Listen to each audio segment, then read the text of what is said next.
ఇటీవల తెలంగాణ మంత్రివర్గం హైదరాబాద్ కు చెందిన cricketer Mohammed Siraj, shooter Esha Singh, boxer Nikhat Zareen కి 600 చదరపు గజాల ఇంటి స్థలాన్ని కేటాయించిన విషయం తెలిసిందే. అయితే దీనికి సంబంధించిన ప్రతిపాదనపై కాంగ్రెస్ ప్రభుత్వం ఆమోదం కూడా తెలిపింది. మొన్న అసెంబ్లీ సమావేశాల్లో హుజూరాబాద్ ఎమ్మెల్యే పాడి కౌశిక్ రెడ్డి బడ్జెట్ సమావేశాల్లో ఈ అంశాన్ని లేవనెత్తారు. తెలంగాణ మంత్రివర్గం తీసుకున్న నిర్ణయాన్ని స్వాగతిస్తూ హర్షం వ్యక్తం చేశారు. వారితో పాటు తెలంగాణకు చెందిన మాజీ cricketers Pragyan Ojha, Ambati Rayudu, badminton star Gutta జ్వాలకు కూడా ఇంటి స్థలాన్ని కేటాయించాలని విజ్ఞప్తి చేశారు. కౌశిక్ రెడ్డి చేసిన విజ్ఞప్తిపై తాజాగా అంబటి రాయుడు స్పందించారు. ఈ జాబితాలో ఎమ్మెల్యే కౌశిక్ తన పేరును కూడా చేర్చడం పట్ల అంబటి రాయుడు అభ్యంతరం వ్యక్తం చేశారు.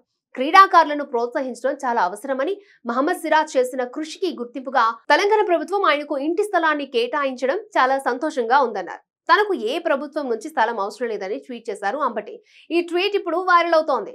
కాగా క్రికెటర్లుగా మేము ఆర్థికంగా బాగా నిలదొక్కుకోగలం. ఈ విషయంలో మేము అదృష్టవంతులం. నాకు భూమిని కేటాయించమని ప్రభుత్వానికి మీరు చేసిన అభ్యర్థనను నేను గౌరవపూర్వకంగా తిరస్కరిస్తున్నాను. నిజంగా అవసరమున్న క్రీడాకారులను ఆదుకోవాలని కోరుతున్నానంటూ అంబటి రాయుడు ట్వీట్ చేశారు. అసెంబ్లీలో ఎమ్మెల్యే పాడి కౌశిక్ రెడ్డి మాట్లాడిన వీడియోను ట్యాగ్ చేశారు.